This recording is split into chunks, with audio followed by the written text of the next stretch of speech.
Awal film ini menampilkan seorang wanita bernama Jimin yang diperankan oleh Nam Gyuri dan kekasihnya yang sedang berkendara.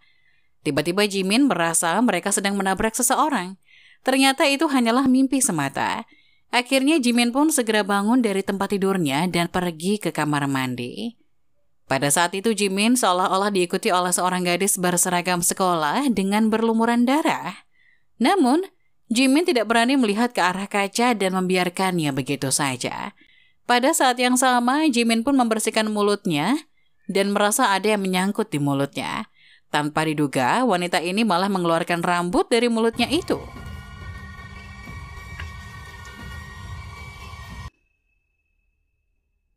Pada saat itu, Jimin pun kembali ke tempat tidur dan wanita berseragam tadi kembali mendekatinya bahkan merasa rambutnya mencekik lehernya sendiri. Namun tiba-tiba, dia pun terbangun dan apa yang ia rasakan hanya mimpi.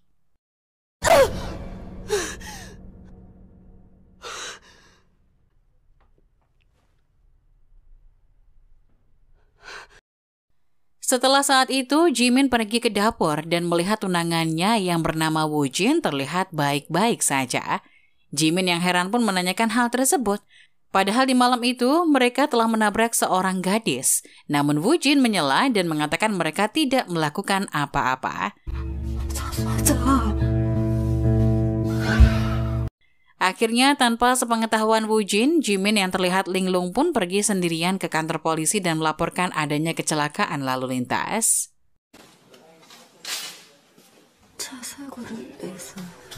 Tidak lama setelah itu, Woojin yang sedang bekerja di bagian konstruksi mendapat telepon dari kantor polisi.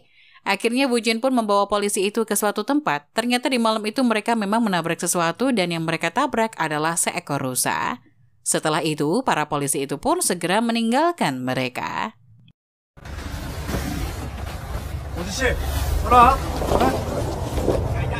Melihat sesuatu yang tidak beres, Woojin pun membawa kekasihnya itu kepada seorang dokter dan mendapatkan sejumlah obat. Setelah itu, keduanya kembali bekerja.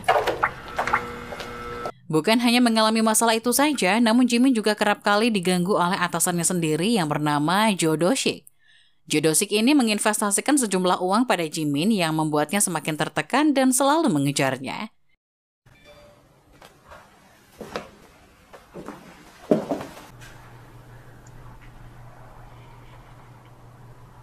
Hingga suatu malam, Jimin merasa diawasi oleh seseorang dan merasa orang itu adalah Jodosik. Namun, ketika ia mencoba memeriksanya, orang itu malah pergi begitu saja.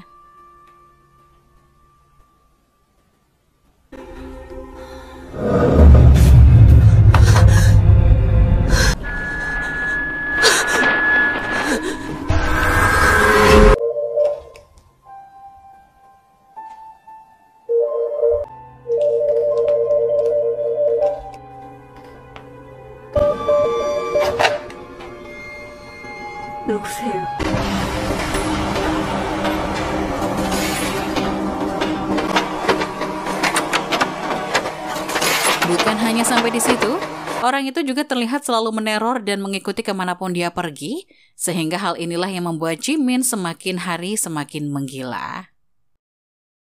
Di malam itu, Jimin memutuskan untuk pulang naik taksi. Namun tanpa diduga, sosok gadis berseragam itu kembali muncul menghantuinya. Dan ketika ia sadar, ternyata yang mendekatinya adalah supir taksi yang mencoba memperkosanya. Akhirnya, Jimin pun memutuskan pulang dengan berjalan kaki. Sesampainya di apartemen, Woojin mencoba menenangkan kekasihnya itu. Tiba-tiba, Jimin mendapat telepon dari Jodosik mengenai investasi yang ia lakukan. Jimin yang ketakutan pun segera memeluk Woojin. Pada saat itu, Woojin mengatakan dialah yang mengenalkan Jodosik pada Jimin, karena Jodosik menginginkan uang yang lebih banyak.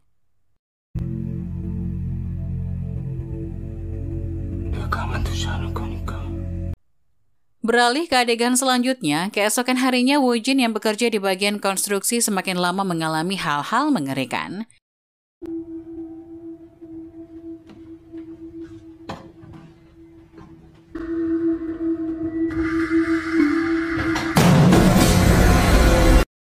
Pada saat itu, dia menerima informasi dari temannya yang juga merupakan bawahannya kalau sudah 4 kali kucing mati ditemukan di area konstruksi.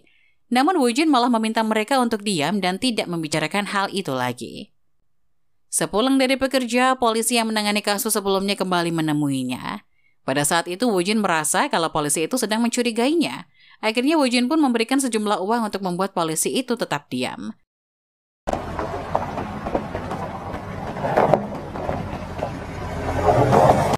Sementara di tempat lain, Jimin kembali diganggu oleh Jo Do-sik, yang membuatnya semakin lama semakin muak. Akhirnya, di hari itu Jimin pun memutuskan keluar dari tempatnya bekerja, dan tanpa diduga dia menghancurkan sebuah komputer.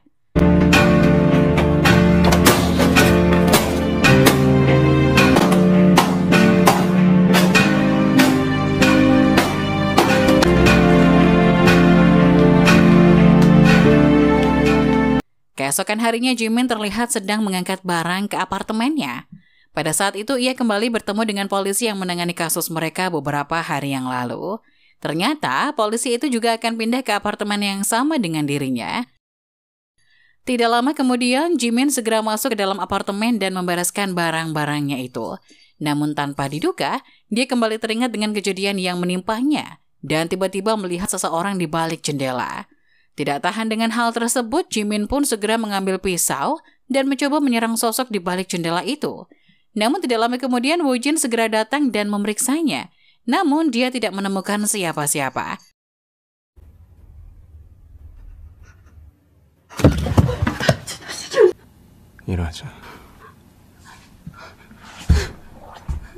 Melihat keadaan Jimin yang semakin hari semakin memprihatinkan, Woo-jin kembali membawanya ke dokter dan meminta obat dengan dosis yang lebih tinggi.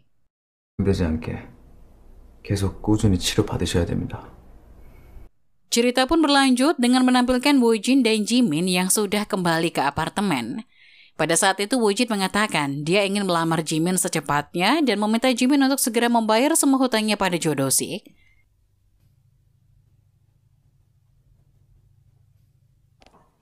Keesokan harinya, Jimin pun kembali ke kantor di mana dia sempat bekerja dulu.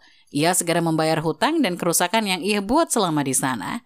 Bukan hanya sampai di situ saja, Woo-jin pun menemui Jo Do-sik untuk membereskan semua masalah mereka.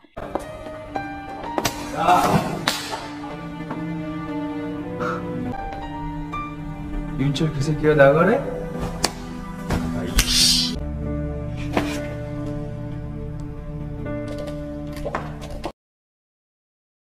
Pada saat itu, Woo-jin meminta Jo Do-sik untuk tidak mengganggu Jimin lagi. Namun, di saat itu, Jo Do-sik malah memberikannya sebuah cincin yang sengaja ia belikan pada Jimin. Namun, Woo-jin segera pergi meninggalkannya dan segera pergi ke kantor.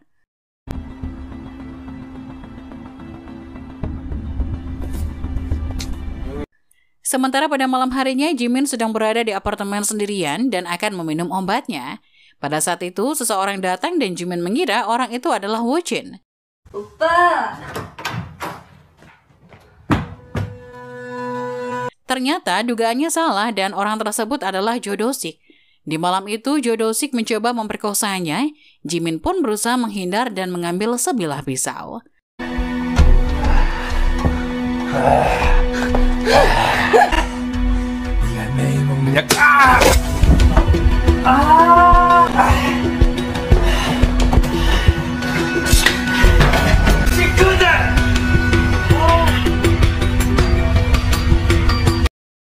Tanpa diduga, tiba-tiba dia pingsan dan tidak sadarkan diri.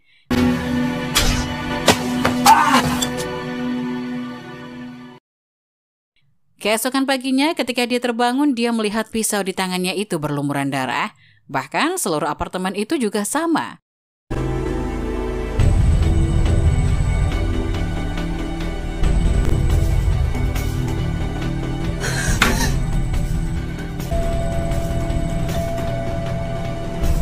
Pada saat itu tiba-tiba satpam dan beberapa polisi datang dan meminta Jimin untuk segera datang ke kantor polisi. Jimin pun segera meraih bajunya dan menutupi baju yang telah berlumuran darah itu. 무슨 일 있어? 아직 집에 안 들어갔는데요. Sesampainya di kantor polisi, Jimin bertemu dengan ibu Woo-jin. Ternyata di malam itu Jo Do-sik ditemukan tewas di kantor Woo-jin dan kini keberadaan Woo-jin tidak diketahui. Akhirnya mereka pun memanggil Jimin untuk meminta keterangan. Namun Jimin juga tidak mengetahui di mana keberadaan kekasihnya.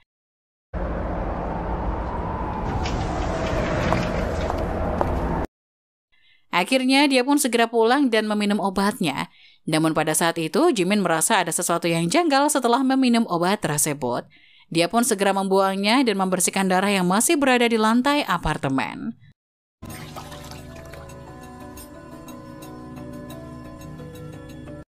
Pada saat itu tiba-tiba Jimin mengingat kembali kecelakaan tersebut dan mencari obat lain.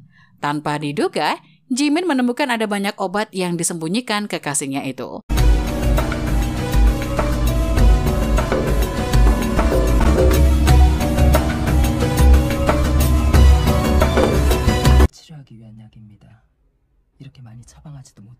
Jimin pun menemui seorang dokter untuk menanyakan hal tersebut. Ternyata obat itu memang sengaja diberikan Woojin kepada Jimin agar dia melupakan kejadian yang telah mereka lakukan. Bukan hanya sampai di situ saja, Jimin juga segera menemui teman dekat Woojin. Pada saat itu pria itu mengatakan kalau Woojin dan Jo Do-sik adalah orang yang sama. Suatu hari, Jo Do-sik menabrak seekor rusa dan mereka berdua pun meminum darah rusa yang masih hidup itu.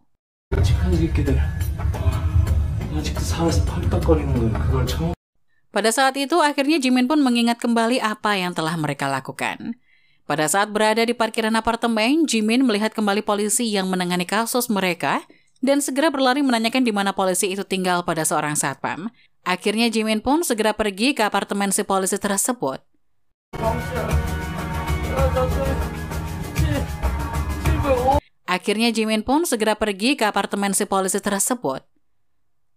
Sesampainya di sana, Jimin melihat CCTV yang sedang menyala dan beberapa foto yang tertempel di dinding. Ternyata polisi itu sudah lama memburu mereka.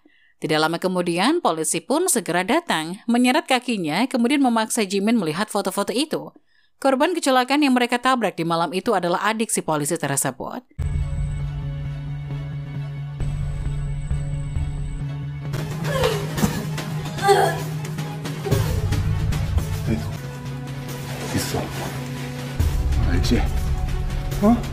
Pada saat yang sama, akhirnya Jimin kembali mengingat secara jelas apa yang sedang terjadi. Di malam itu mereka menabrak seorang gadis SMA. Bukan membawanya ke rumah sakit, Woojin malah membawanya ke sebuah gedung konstruksi yang sudah tidak dipakai. Melihat gadis itu masih bernafas, Woojin pun membunuhnya dengan sebuah sekop. Takut kekasihnya itu akan melaporkannya kepada polisi, Woojin segera memberikan obat agar Jimin melupakan kejadian tersebut.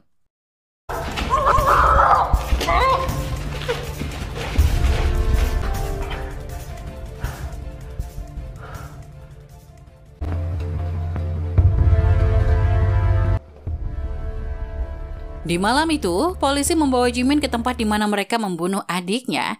Ketika Jimin sadarkan diri, ia melihat Woojin yang sudah berlumuran darah diikat ke sebuah kursi. Ketika Jimin ingin mendekati Woojin, sebuah balok kayu tiba-tiba jatuh dari atas dan menimpanya.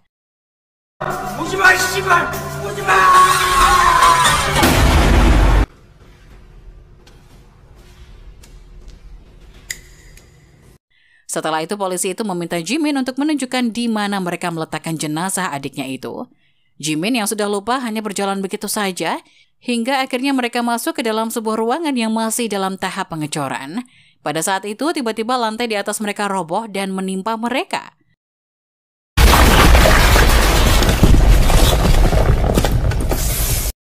Pada saat yang sama, jenazah gadis SMA itu pun akhirnya ditemukan bersama mereka. Polisi itu segera melihat adiknya yang sudah tidak bernyawa dan menangisinya. Pada saat yang sama, Jimin pun mencoba melarikan diri. Namun ia teringat dengan kejadian di malam itu, di mana seharusnya gadis itu masih bisa diselamatkan.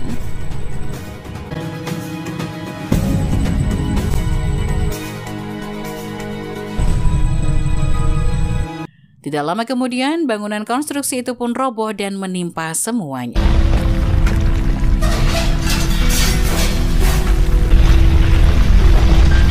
Film pun selesai.